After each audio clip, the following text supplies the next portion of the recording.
Hello and welcome to On the Record. We're coming to you from Hopetown, Abaco, on an island where the tourism industry is at unprecedented levels.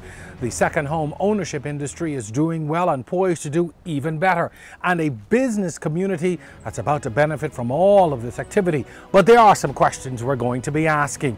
Who really benefits at the end of the day? What are the real opportunities available? And of course, what else needs to be done? Those are just some of the questions we're asking in this edition of On the Record as we take a look at Abaco, the next big economy. I'm your host, Jerome Sawyer. Our discussion begins on the other side of this break.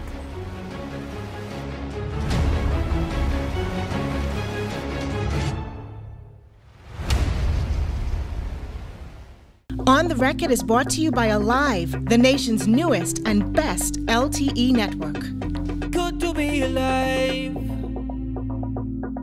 Keys, we've had a few dark or dead spots. Basically, there was no service. They were just dark spots. We would basically be dead ship out in the cold without any communication. And it's been like that for years, and we've gotten used to it. But Alive has now provided us with a service which we can stay communicated during our entire voyages. And I've been waiting for Alive to bring their service up to full more coverage throughout the Bahamas, which they've done in an amazing amount of time. So yeah, I would encourage them all to get that service. It's an awesome service, no interruptions, and it's awesome. Be right back. Cash is a ring. Are you listening? In the eye, it's all glistening. A beautiful sight. The savings so right. Shopping in a Kelly's Wonderland. The savings are right for you too. Garland, lights, ornaments. If it's Christmas, you're saving. So don't delay, because some people might go overboard. Honey, Kelly's, everything you've always wanted for less.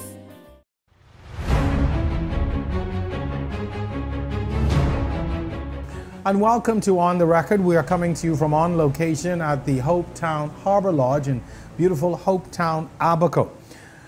This is the continuation in a series of shows we are doing to really enlighten our general public and our viewing audience about life outside of Nassau. I always make the joke that, you know, those of us who live in New Providence live in a bubble and think that the rest of the Bahamas revolves around who we are and what we do.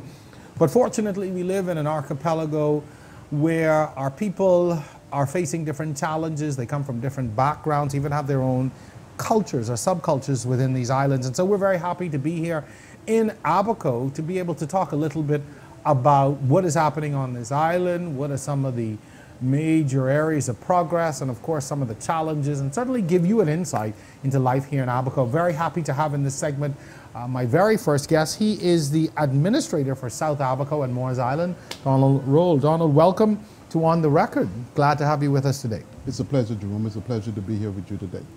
We thought to do this show and have been working to get this off the ground because, you know, in my view, Abaco really is that new economy in many ways. It's always been a strong island with a strong economy, but a lot's been going on here. And we thought it important to come in and to take a look at what was happening. I want to really talk first about the state of Abaco and what I call it. You can give us sort of a glimpse, an overview into what is happening on the island, what are some of the successes and what are some of the challenges? I think when we look at Abaco, Abaco has grown from this fishing village and boat building village. I think Abaco now is experiencing an unprecedented economic uphill. I think most of that is due to tourism and the increase in construction. And I think you can label that to a Baker's Bay and a Winding Bay, which have a positive impact in the economy of Abaco. For those who've never been here, what is it that is so attractive to the tourists? And when you talk about the construction, put into context for us, what is a Winding Bay and what is a Baker's Bay? Well, when you look at Abaco, Abaco is set up geographically is significant. You have the mainland Marsh Harbor, and then you have the Keys. I think most of our tourists visit the Keys. You have where we are right now, Hopetown, Elbow Key. We have the Guana Key. We have the Cherokee Sound. We have with the green turtle keys. So we have all aspect of different flavor of the Abacos you can experience here in Abaco. And what is it, do you think, that draws people, when we talk about Baker's Bay, these are our second homeowners, eh? To a large degree, even a Winding Bay. What is it that you think that attracts the numbers of people to this island? I think when you look at it, like I said before, is our geographical setup, Right. it's our climate, and it's the beautiful people of Abaco. Our people of Abaco is this, they're ready to serve. They're ready to serve, and they know that when most of them will come and visit for the first time, and they mingle with the natives. So the natives are there, and they help sell the Abaco. They like it. Yeah, based on their service and their generosity and camaraderie between the guests and themselves. You all have one of the most modern airports in a family island. What part has that contributed, particularly when you're talking about ease of travel and just being able to do things? It's a beautiful airport, and all of the amenities of any large airport are there for the most part. Yeah, I think the gateway, your major gateway to your country should be an appealing wherever you go. So I think we are fortunate because of our government have invested in a major airport here in Abaco, and I think that alone speaks volume for Abaco, because I think that Abaco needed that for a very long time. Because if you know Abaco before the new terminal, you had our guests, domestic and international guests, who were just sitting outside. I know about those days. Rains, sitting outside, yeah. Yeah, when it rains and when the sun shines, our guests are sitting outside. Right. And I think the government see fit in that we must put something in place to not only to help bring our people back, to attract more visitors, both internationally and domestically. I really have to say that the airport is a model for many other islands, and you would have said, the gateway is so important because that's the first and the last experience you have. Yes, yes. Okay. So very important there. Now, very curious though, outside of some of the resorts that you've mentioned, a lot of properties seem to be doing well when it comes to tourism. Yes, yes. I think when we look at, let's take a look at the Abaco Club at Winding Bay, which is a members-only club.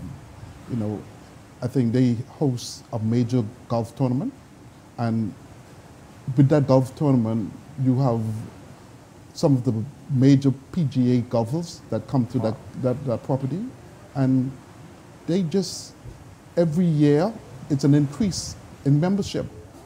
Every year is an increase in membership. And when we look at the Baker's Bay, that's a #1 class golf course in Baker's Bay. And then you have other properties like where we are today. And when you look at Elbow Key, it's Hope Town. It's the #1 tourist attraction here in Abaco. I have to tell you, from the moment you hop on the ferry to come over here, you begin the experience. Yes, yes. And the evening we came in, when I looked at the amount of tourists who were coming over with us, and you get here, and it's this wonderful, quaint, a little town almost, and then you walk into Hope Town Harbor Lodge and these wonderful cottages.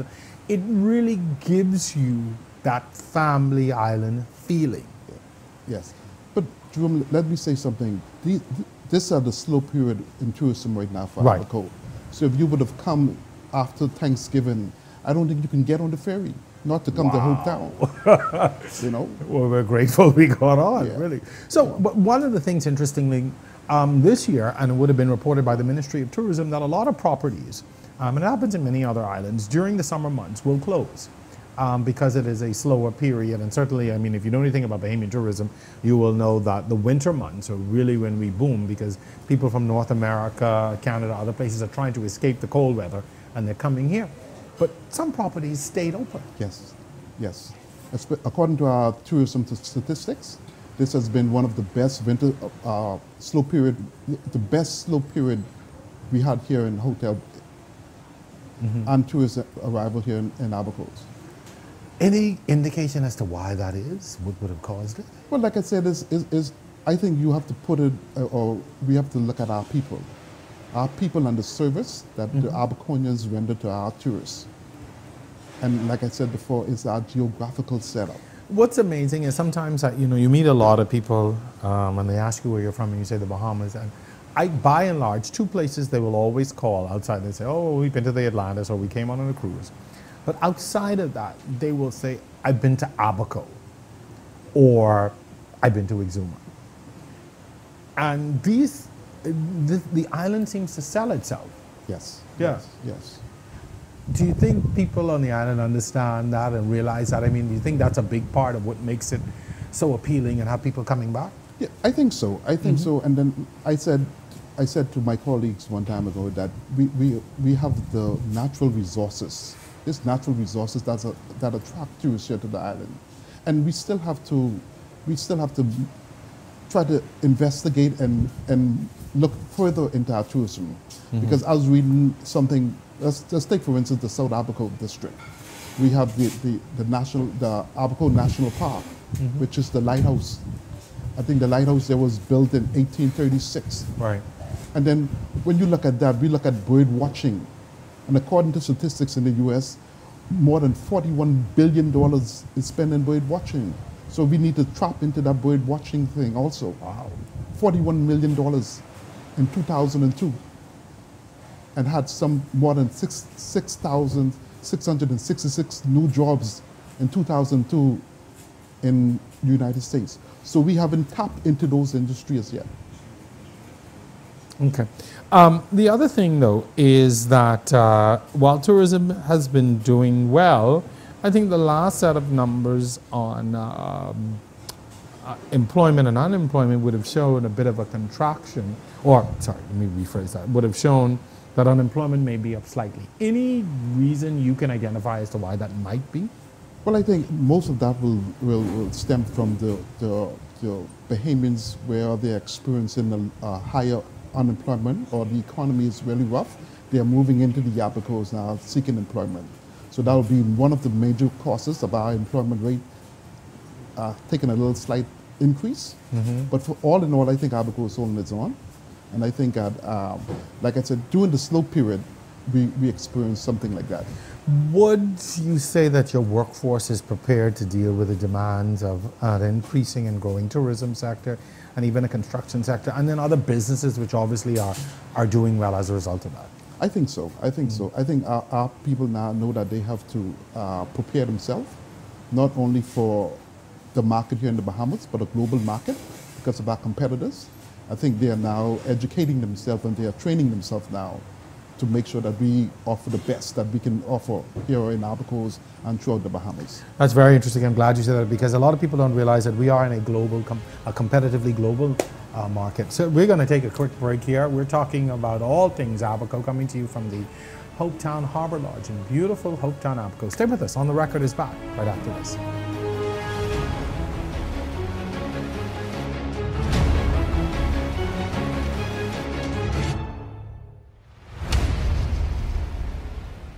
Looks fun! Oh, let me see.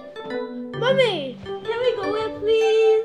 Please. This does look fun. Jason, let's go! You know they only have 2 games working.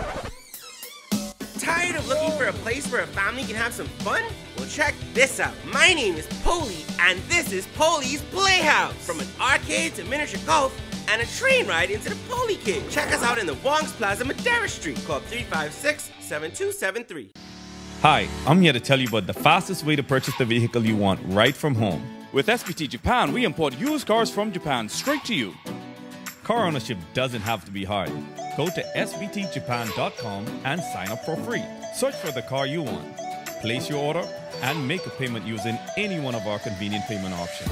Once you pay the duty and tax to our in-house broker, we will clear the vehicle and even deliver it straight to your home. Sounds too easy? Well, shouldn't it be? Are you afraid to swipe your card and you don't like to carry cash? If so, you need checks. Executive Printers can make checks for all your needs. They have laser checks, personal checks, continuous checks, and more. All checks have up to 15 security features, so you know you'll be protected. You can even customize your checks. Come and see one of our experts today, or log on to epbahamas.com for more info. This portion of On the Record is brought to you by Generali Insurance Company Limited. your employee benefits specialist.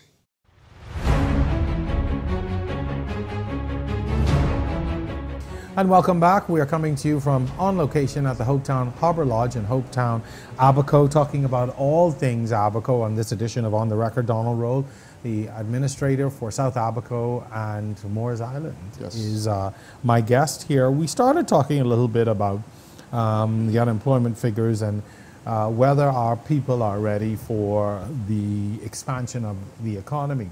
But interestingly, along those lines, when you talk about growth, there are some growing pains that come along with growth. I think that's a natural thing. So I do want to talk about some of the challenges that may be facing the island in terms of the overall economic outlook and just things in general that, you know, your folks will tell you that, you know, are issues for them on a day-to-day basis.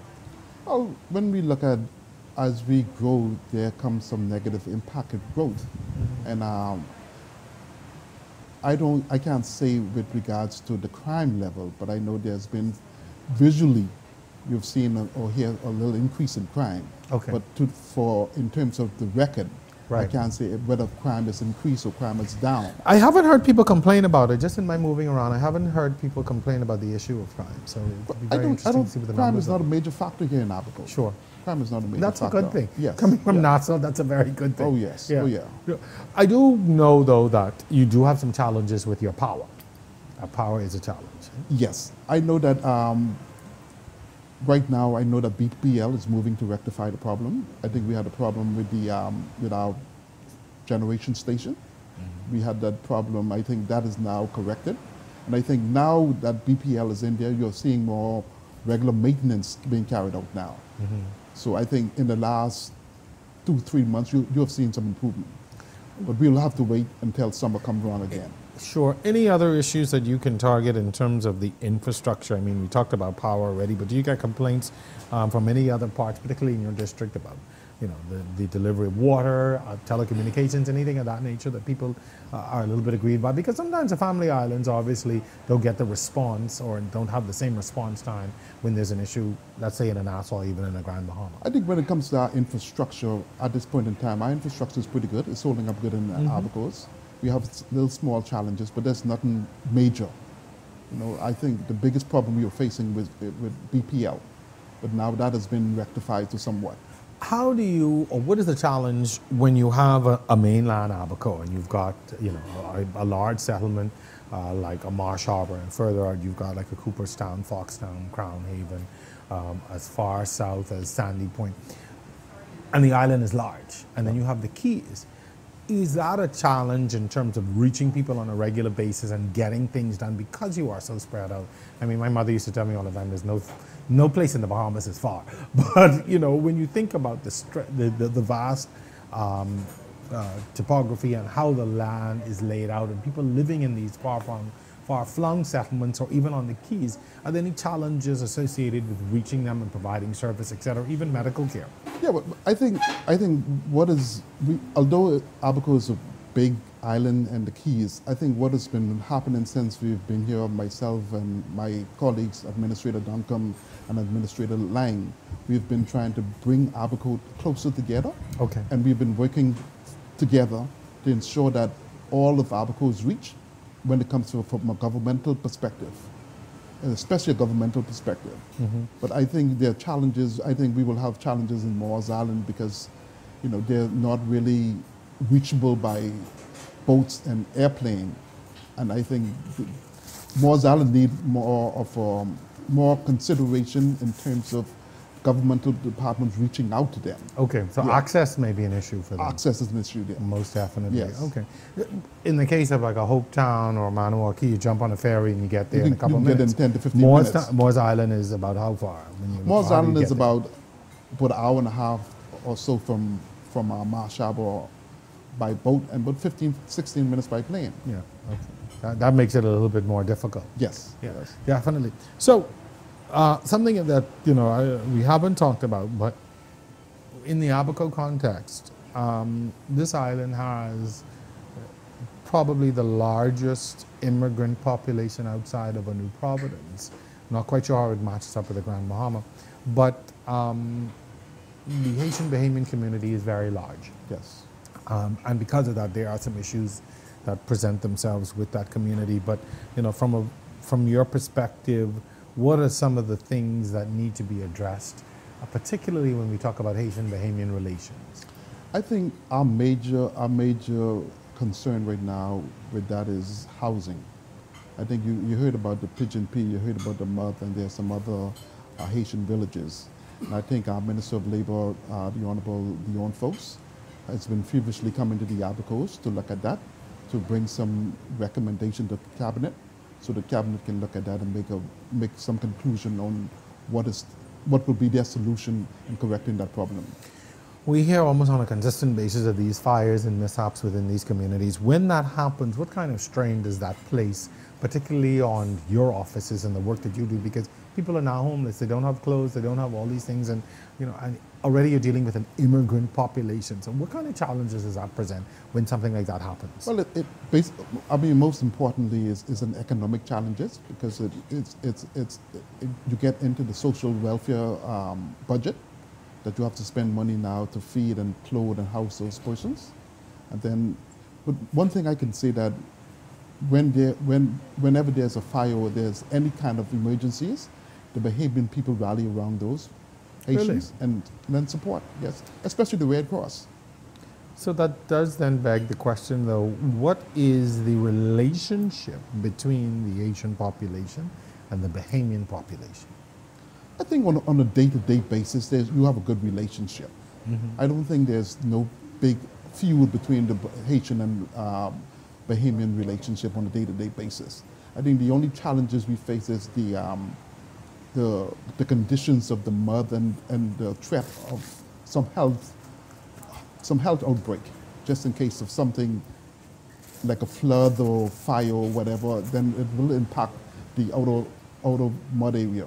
And of course, we're in a hurricane zone, so that's always a concern. What happens, I went to spend some time just moving through there, prior to the show, and you see the substandard conditions of the homes, and right down to the roads. Yes. And it creates it is a challenge, and oftentimes we say, well, the government is, or the government is looking to, or we need the government to, but is there any effort by the wider community or any groups to try and assist or do something? Because at the end of the day, whatever happens there, as you rightly pointed out, affects the entire community, because it comes out of the area, whatever goes wrong. Right. Well, I don't know of any particular group, but I know, like I said before, the Minister Dion Folks, and the Prime Minister visited the site, and they're looking at trying to rectify that problem. I don't know where we are at that stage. Don't worry, that's the question I got for them. Yes, sir. In New Providence, there was a lot of controversy surrounding the closure of the shanty towns, and Abaco was one of the areas targeted as well. What has been the general sentiment of people over that as well, and that issue? I think they from a Bahamian perspective, they want the shanty town to be moved, because, like I said, because of the health hazard or whatever hazard will happen. And I think they support the shanty town being closed. The reality, though, is if you close it, then where do the people go? Well, that's something that the government has to deal with. Well, I guess on that is the point, that I think, and one of the things that people would have said to me would have been sort of a lack of, as you point out, housing. Yes. If you shut down that town, that's hundreds of people. Where do they go? Where do they go? Yeah. And it's not as it was explained to me, you don't have the availability of rental units and things of that you would have in, let's say, in a New Providence or even in a Grand Bahama. Yes. So that's a serious concern. Curiously, you have a large, I see kids moving about. You got a large contingent of kids coming out of school every year. What happens to them once they are done with their high school education? What do the young people do on the island? Well, most of all, you have the fortunate, or those well-educated ones will go off to college and whatever, and then most of them will just join the workforce. They will join the workforce here in Abaco. That's very different, because in many other islands, once children are at that school leaving age, would have completed the high school, They come to New Providence looking for work and for other things. Yes. But you all are able to absorb them into the economy? Yes, yes, sir. And how does that work in sort of sustaining the population and sustaining the island? Well, I think it's a positive because they would have grew up here in Abaco. They know Abaco. They know what they should have. They know what Abaconians expect from them, and that's in terms of working, obeying by the law, and just offering the type of service that the people, our guests and our Bahamians deserves. You're at home, so you would have been here all your life. Yes. So your experience certainly is different. If you could pinpoint though some of the areas for me that you think we will see the most significant growth in the next few years, which areas of this island, and are they really ripe for investment? Because the problem we continue to have in New Providence is overpopulation and looking for opportunities outside of the island. Well, I know, I think the South Abaco district, I think, poised to expand, and I think there are two major investment coming on stream very soon. Okay. So I think the South Abaco district, and I think what we are trying to do there in South Abaco, we're trying to open up open up the gateway to the South Abaco. That's the Sandy Point Airport. Right. And we want to see if we can reinstate that what we would call the terminal, because there's no airport terminal there at this time. Right. So what we are doing as a council and administrator's office there in South Abaco, we are trying to partner with those big businesses and investment companies in South Abaco, so we can open up Sandy Point Airport. So their guests will also benefit by flying into the Sandy Point Airport instead of flying to Marsh Harbor and driving some 50, 40 miles to get to their destination. That's interesting. And further north, you have the Treasure Key Airport, right, yes, which is open, which services, but you think Sandy Point will provide that access that you need? Yes. There is an airstrip there already, correct? It's an airstrip there, yeah, right, but it's just privately used. Right. So I think we tend to expand, especially the lighthouse, hole in the wall, Abaco Nature Park. Yeah. So yes, you do have quite a few places that I think would be attractive to people looking for that ecotourism experience. Right. Yes. Blue holes. Some of them I've actually seen myself. Yeah, blue holes. We have the blue holes there. We have the caves. We have caves. We have bat caves. We have the bat caves here. Yes. I'll pass on that. We have the what we call the old railway trails, where I think that Owens, Illinois, they used to be here some time ago into the lumbering business. Right, right. And they use the pine to make lumber, to produce lumber. So there's a lot of attraction in the South Abaco district. Fantastic, fantastic. Do you think that other Bahamians are aware of what exists here? I mean, I love coming to the island because it's always a wonderful experience, but do you think enough Bahamians are aware of what experiences are here for them or are available? I don't think so, because I think what is happening, I think Bahamians have this notion that if you go to the United States, you have a good vacation. I think the best vacation... They go in there to go to Walmart and to the mall and them kinds of things. I think the best vacation you can have is when you visit the family islands. I agree. You know, and then you experience and you just absorb nature. And I think that's what the Abacos, the Exumas, and these other family islands have to offer. Donald, thank you very much. We are going to continue our discussion. We're going to take a break right here. Thank you very much. For that, we're going to continue our discussion, bring on somebody who really has an official view and a direct connect with Nassau and government there. Stay with us. On the Record continues from the Hopetown Harbor Lodge right after this.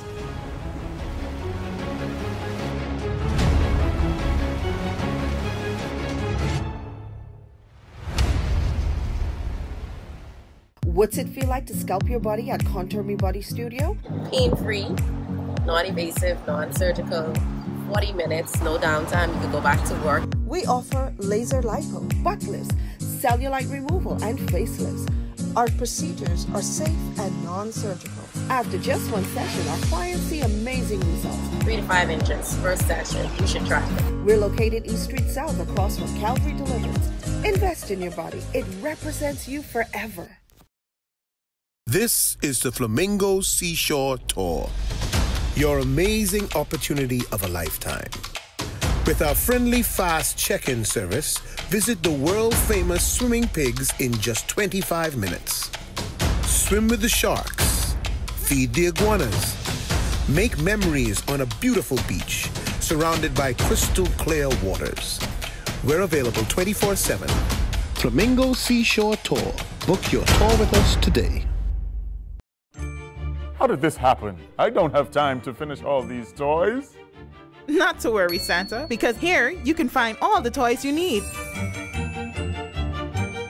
Toys for boys, toys for girls, games, puzzles, action figures, anything you want, so don't stress, Santa. Thanks to Kelly's, you got this. Are you? No. Kelly's, everything you've always wanted for less.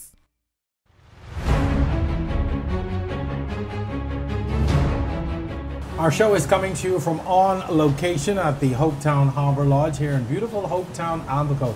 On the Record is the name of our show. My name is Jerome Sawyer. I'm so excited to be in Abaco.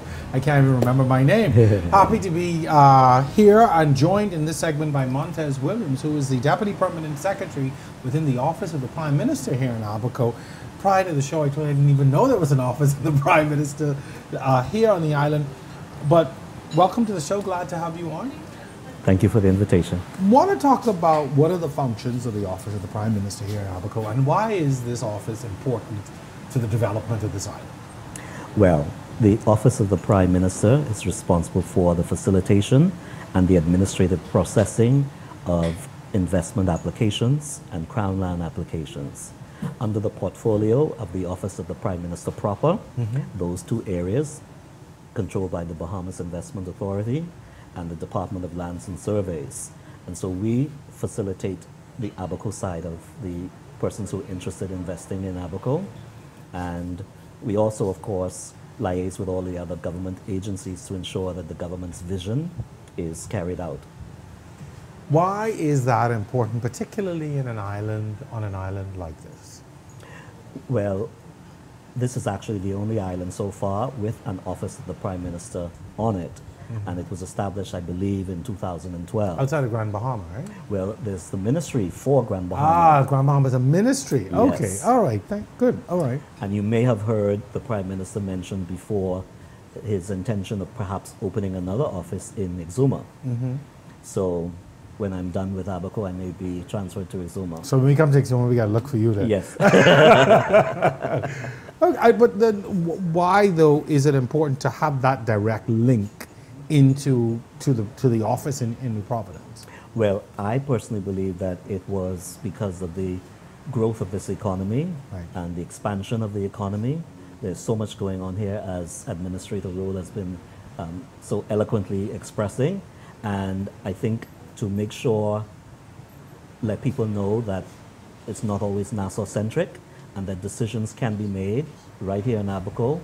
In fact, I'm not sure if you're aware of this, but the Prime Minister comes down at least once a month and avails himself as much as his schedule permits to meet with potential investors and with those who already invested and others on other kinds of topics, and actually sits and meets with them right here in Abaco. Why is that necessary? I mean, if you're showing up, you know, and I want to do an investment, why is it important to be able to talk to a Prime Minister or to talk to someone at that level? Well, most of the investments are very large scale. And instead of them having to come to New Providence, he comes to them. And he brings along with him the Member of Parliament for North Abaco, the Minister of Foreign Affairs, the Honorable Darren Henfield, and locally resident here is the Member of Parliament for South and Central Abaco, Mr. James Aubrey.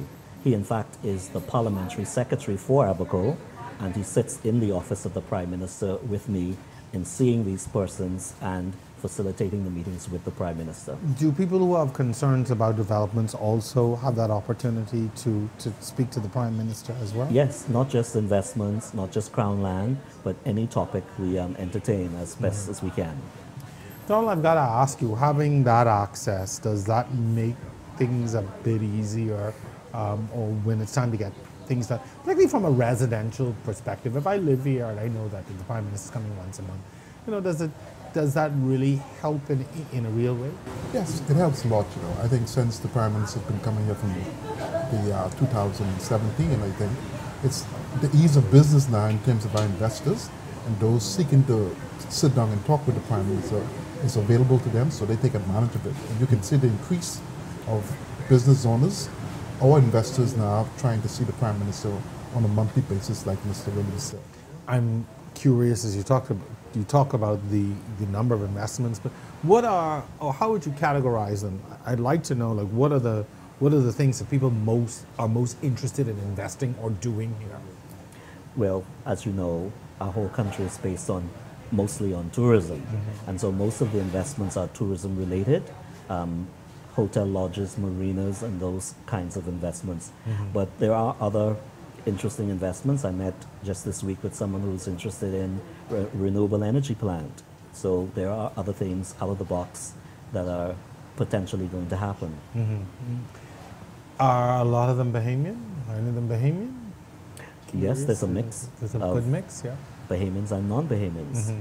And Abaconians? And Abaconians. It's very refreshing. I would love to know what makes Abaco so attractive versus Auckland or Crooked Island or any of those other islands. What do you think is it that makes Abaco so attractive to these investment or potential investors? Because a lot of islands and places are crying out, you know, oh, we need someone to come and do, you know, they'd be on the shoreline directing the folks in, you know, but this seems to be the place where, one of the places where all the excitement is being generated.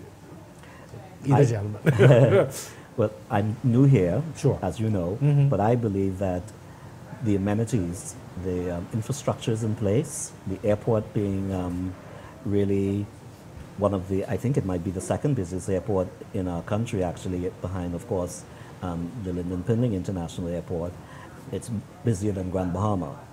And, they'd be thrilled to hear that. I know. And the amenities, the labor force, the ability to start your business with experts that are resident here, of course the proximity to America, the ability to get things in and out. There's so many advantages I've seen just by being here for a few days and in hearing them speak in the meetings. They seem to be extremely attracted to Abaco. Okay, Don, you agree? Those things really make it attractive? I concur with what Mr. Williams is saying, and I think that Abaco now has been doing business, especially with large investment companies, for a very long time. And then I think, you know, investors speak with investors, so the news gets out. You talk about their own experience, right. Yeah. Yes. And most of the investors want to return. So because of the growing population here, I think they get a fairly return on their investment.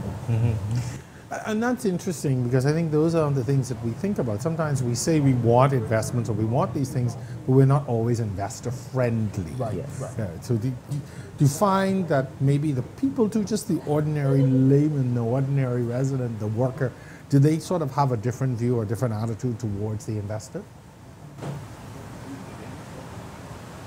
I think so, you know. I think so. I think the most we as Bahamians, we want our economy to be thriving, and when investors come in, I think we welcome them with open arms. Some of us. Yes, we welcome them with open arms. But as the investments grows, we want to see Bahamians climb up in those industries and take notable positions in those companies. Which brings up a good point as well.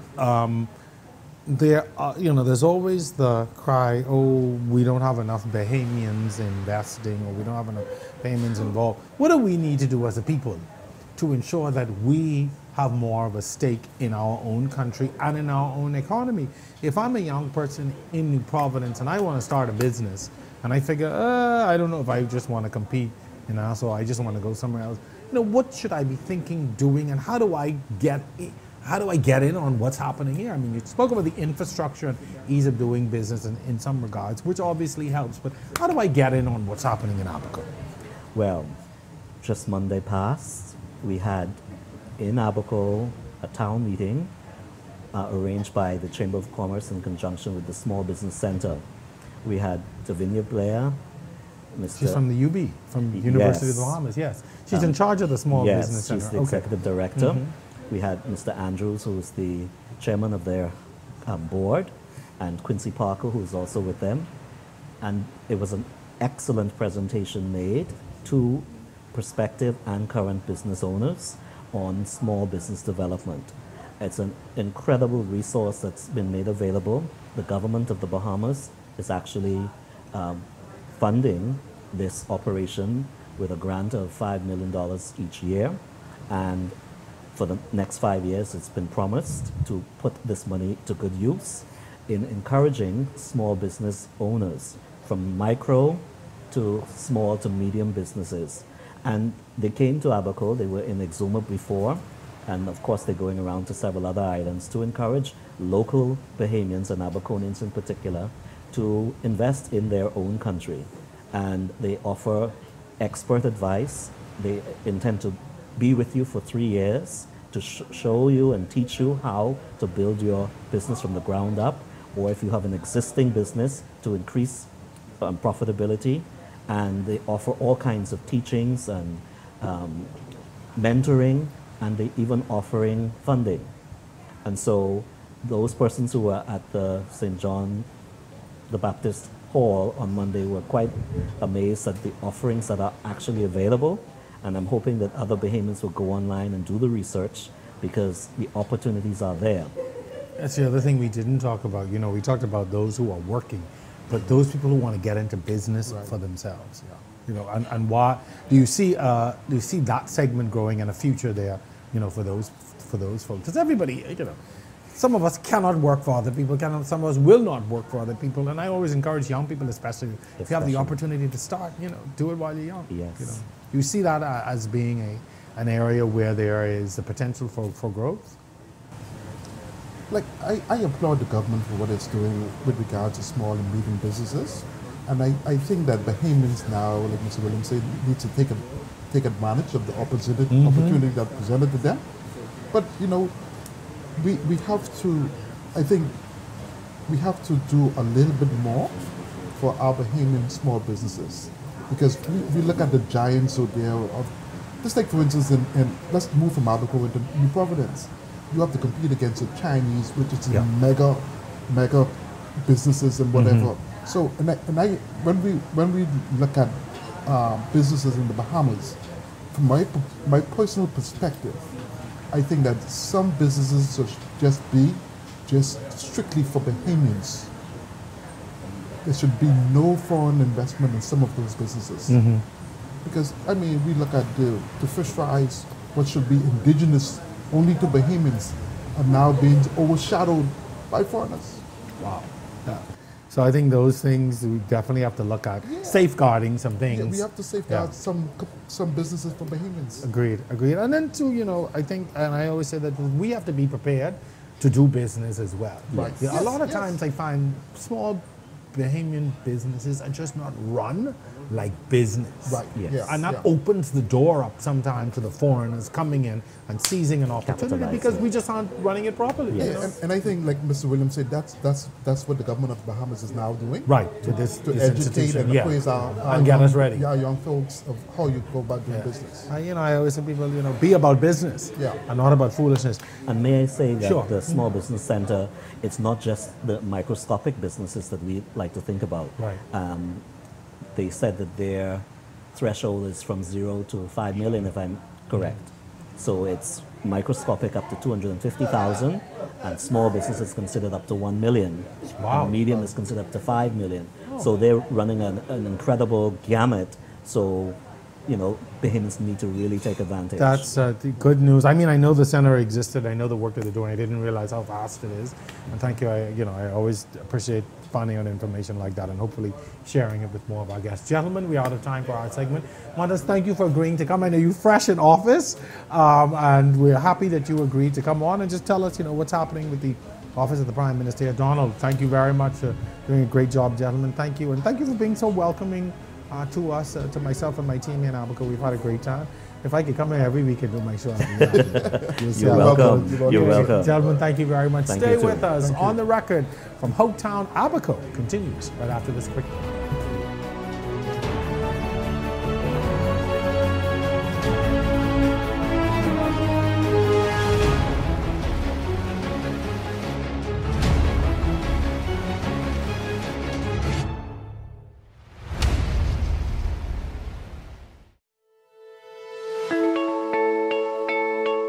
In the past, I've had a lot of issues with service, data service, drop calls.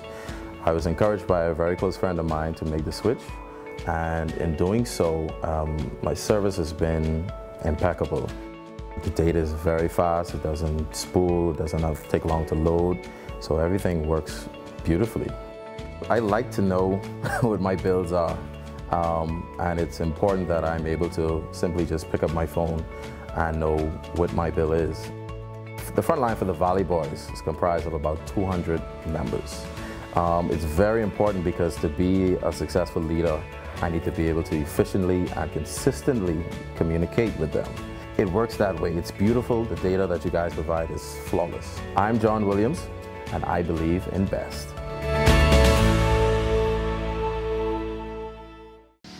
Hi, I'm here to tell you about the fastest way to purchase the vehicle you want right from home. With SBT Japan, we import used cars from Japan straight to you. Car ownership doesn't have to be hard. Go to sbtjapan.com and sign up for free. Search for the car you want, place your order, and make a payment using any one of our convenient payment options. Once you pay the duty and tax to our in-house broker, we will clear the vehicle and even deliver it straight to your home. Sounds too easy? Well, shouldn't it be?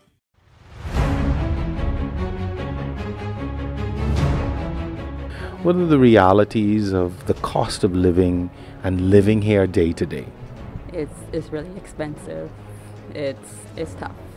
You have the budget, save. I mean, if you're not making that much money, if you're making minimum wage, you have to really budget out your money. Plan, save, and then execute your goals of whatever you're trying to do. What would you say are the most expensive things or the things that cost the most money here? Everything. Everything. Well, gas,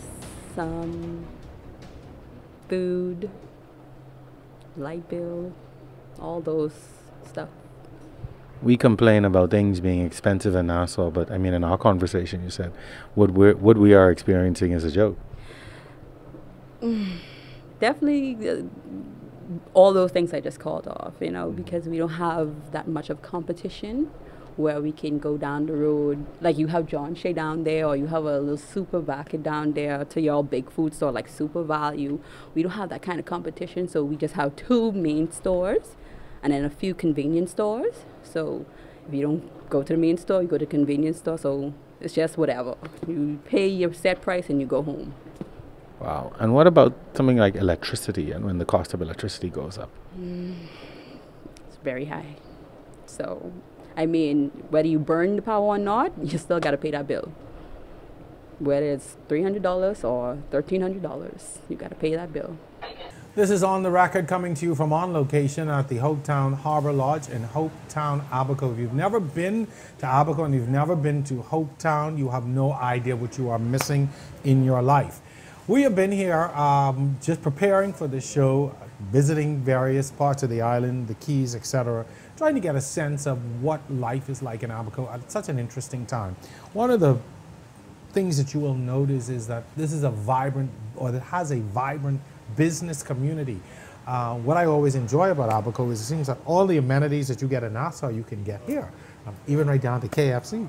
I'm happy to have with me in this segment of my show 2 gentlemen who are a part of the growth and development of business in Abaco. They are directors with the Abaco Chamber of Commerce. Scott Ferguson is with Albury's Ferry Service, as well as Danon Tynes, who is a project manager by profession with a specific view of hospitality development. Gentlemen, welcome to On the Record. Happy you could be here with us today. I just have to put a disclaimer. I've known Danon for many years, so if we start to misbehave, you can interject at any I'll point. Join in. Yeah. I'll join in. Okay, so gentlemen, you would have heard the first part of the show where we talked about what was happening with Abaco and this, I don't even call it an economic boom, but what's happening with the economy and business growth. What do you attribute to what is happening on the island and the growth and development of the economy especially? I think both Danon and myself, we bring a perspective of moving to Abaco. So neither one of us grew up in Abaco. I'm a Grand Bahamian boy. Grew up in that economy, which has been very tough for the last 2 decades. That's a completely different story exactly. there. Yeah. Always been in business there, so dealt with that kind of Hawksbill Creek Agreement, Port Authority ran business environment, which is very different from here. I got involved in business here in 2009 and found things very different dealing at a government level. However, as far as dealing with an Abaco level, again, that very different to where there's such an optimism here, okay? And I would say that is being one of the biggest differences that I see here. No one here has anyone to blame. Yes, we all can complain about government this, government that sometimes. In Freeport, everyone complained about that it was the Port Authority's fault. And that just laid there and it was heavy on the business community. Here, it's like anything's possible. So you start first with the business community having that kind of mentality that I can get into anything. And I think that's been around for a long time, well before we came along. I found that here back in 2009.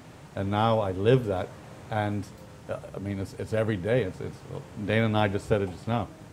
Constantly, your mind's thinking about opportunities that exist.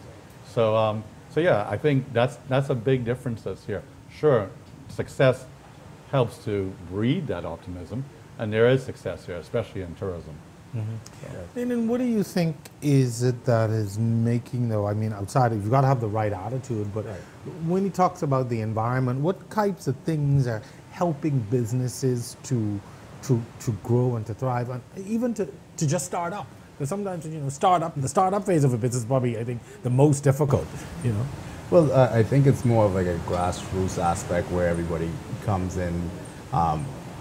Me being from Nassau, we're coming in as transient and starting from the ground up. And how I look at it is like the opportunity and the optimism of everybody here and the welcoming of the business community here. Like when I first moved here, I met Scott, and that automatically the first thing they do is they start introducing you to other people. Said, hey, we have this guy, he's from Nassau, he just moved here, working, and that moved in, and they introduced me to this one, that one introduced me to another one, and give you a good sense of community. And it's easier because then you could say, well, I wanted to start this. What do you think? And what do you think? And then they was like, yeah, we need something like that. We were even thinking about that. And I think that's why when someone from Nassau or from Freeport comes to Abaco, Abaco's, at first you might think of it as an island, whereas, oh, you have so much struggle just to get electricity or get cable or internet. But these are the same things that we had in Nassau. We have an electricity problem, we have a cable problem because of the electricity problem. But now, you don't get that, like, I feel like I'm missing out on something in Nassau, or even coming from the United States. I wouldn't think if I had moved here from college and working in the U.S. here that I'd have that feeling. I have to ask, so what would you say are some of the things that make business development easier? We always talk about the impediments to business. We see it in Nassau all the time. If I were to show up and wanted to open that business, would it be easier as in compared? Again, in comparison to some other places. Yeah. Opening a business here, I found easier than opening one in Freeport. In Mhm. Freeport, you had the Port Authority as the licensing authority that you had to go through. And, you know, without opening that can of worms, it That's became, another you issue. know, that was a very objective type of approval process. Whereas here, you find, you know, you're basically going to go in front of whether it's the town council, so again here in Hopetown, or Guanaquilla, the Keys, you're dealing with the Hopetown Council. They're going to look at that together. They're going to say whether it fits. They're going to look at the planning aspect of it. And I find they don't have as much impediments that you would have, as long as it's something that definitely would benefit the island, benefit the Keys. And so, yeah, I mean, absolutely having to deal with government and the government complex here, I find that a lot easier than trying to do so in Freeport. And just to sort of explain too, that having a government complex where all of the services of government are centralized in one place certainly makes it easier. I'd like to make one point on that. One Sure. thing that we've experienced in the last 18 months, you know, we're probably considered a medium to large size business here in Abaco. We have 60 plus employees that work every day at the ferry. So we are faced with a lot of challenges sometimes, that having that government complex to be able to go to and actually speak directly with people that can make a decision or get us and facilitate, you know, back to Nassau and get us the information that we need or the approvals that we need. On top of that, Prime Minister Minnis has made it a point to come and meet with the business community as well as just the regular local community once a month. I think he's hit that calendar pretty well, and we've been able to enjoy a few meetings with him as a business as well as a chamber, and have that, again, that level of access to present issues and get it highlighted by, you know, the highest place in our government. Well, I mean, we've heard in the previous segments too how that has helped. I have to ask that we also discussed previously the uptake in tourism, the increase. I mean, the fact that some resorts that normally close in the slower summer months remained open. And while I'm sure that's been great for them, has that success translated throughout the business community? Have other people benefited from that increase in tourism, tourist numbers, the tourist dollars? Absolutely, absolutely. I think that it took on, it takes on a life of its own. Case in point, one of the resorts over here in Hopetown had to close down because they had to fix the place up because it was running nearly 24/7 straight through the. That's a good problem to have. That's a very good problem to have, you know, and I wish it on everybody. Right. But that translates to, people want to say trickle down effect, but yes, the workers can go and buy groceries. Those groceries can be, can help the grocery person to purchase more produce and so on and so forth. And that, and I personally see it with Albury's Ferry, and I see it with the restaurants and everybody. It helps everybody as a whole. Interestingly, has the increase in value-added tax been an impediment at all? People have talked about it in Nassau all the time. We've heard about it in Grand Mountain. I've got to ask, what has been the response to the increase to 12% in the value-added tax? I don't think business-wise, as far as level of business, we've seen too much of an effect here in Abaco. The big concern that we see at a Chamber of Commerce level and also in business is probably here, and I don't know how it is in Nassau, but the lack of enforcement, that just, there isn't the money, is what we get told, whether it's from the port department, as far as in our business. The lack of enforcement allows for the breeding of a black market, okay? When we as a business have automatically a 12% higher cost than someone who's not going to be paying VAT, that allows that opportunity for that black market to exist. And in order to prevent that, you have to have good enforcement. I heard you talking earlier about how Bahamians and the Haitian community get along. And I agree with Mr. Rowland. I don't see there being a big issue here. Everyone, is helping to build Abaco. Everyone's busy. Everyone's got work. But when you have, for instance, in places like the Mud or Pigeon Peas, or even in some Bahamian communities, unregulated business that are not paying their fair share, okay, that can then cause, some issues to start to happen. And we see it, and it becomes dangerous, especially in our business, our industry of water transportation. There has to be enforcement, Without enforcement, it's not just a tax issue, it's then a safety issue. Agreed. And you're correct. I mean, I spent some time in the Mud, and I went in some business. I bought something in the Mud. Correct. From a business. I was curious as to whether they had a license or some other thing, but I didn't want to get into all of that. I've got to. One of the big things here is second home ownership. That continues to drive the economy in many ways. It's responsible in many ways for the high profile that the island has. You have a lot of celebrities, people who are famous all over the world who come here, and just people of means who have second home. Again, I'm always curious as to why this is so attractive to them. And because of that, we talk about the increase in construction and what that has meant for that other segment, even construction workers. Well, I would say that is based on the proximity of Abaco and the relationship that Abaco has with West Palm. That's basically Abaco's second home. And a lot of those second homeowners have homes in West Palm, and they come over here. The fishing, the beaches, the boating, you have 4 to 5 different islands that you can go to in one day in Abaco. And I think that is spurred on homeowners who come over here, second homeowners who come over here and purchase a lot, purchase a house, renovate it, and then they're only here probably 1 to 3 months out of the year, and then when they come in, they might put it up for rent. Sometimes they use it as we have Airbnb, and sometimes they do privately through real estate agents, and mostly real estate agents have the goings of what happens with the second homeowners.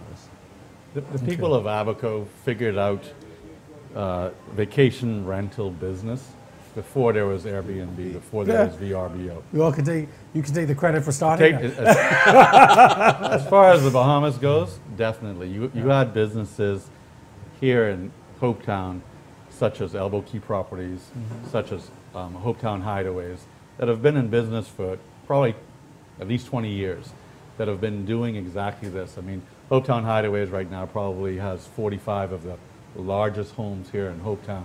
These are homes, Jerome, that are renting for $10,000 a week. Okay, I'll be driving past those. And that's the kind of clientele that are coming in. Okay. Proximity is very important. I do agree with Dana with that. No island has greater proximity than Freeport and Grand Bahama, okay? The success there didn't happen, partly because as I love growing up in Grand Bahama, I love living in Grand Bahama, it just simply doesn't have the beauty that Abaco has. The boating that you can do here, you really can't experience, I feel, even though Exuma has beautiful boating, but as far as being able to stop at 4 or 5 from Green Turtle Key straight down to Little Harbor, and you could come here for a week and go to a different key and experience a different, restaurants, different beaches, different people, a different town. So there's so much. It's not a one-pony town. Definitely. Gentlemen, thank you for coming in and providing us with some insight into this. I think people don't always understand what is existing and what is available in the Bahamas. Right. And I always go back to the point that those of us in New Providence live in a bubble and a glass. And I see we lost Dana now to Abaco. Glad he's here and doing great things. So gentlemen, thank you very much. Keep up the good work. I'm glad to know that some great things are happening, and hopefully we can attract more businesses and people with business ventures to come in. Because sometimes you're always concerned, hey, if I relocate, will I be accepted? Will people greet me with open arms? But certainly in talking to you gentlemen, it seems like this is a place where you will be greeted and welcomed and even assisted. So absolutely. Good stuff. Thank you very much for coming. Thanks for having us. Thanks again.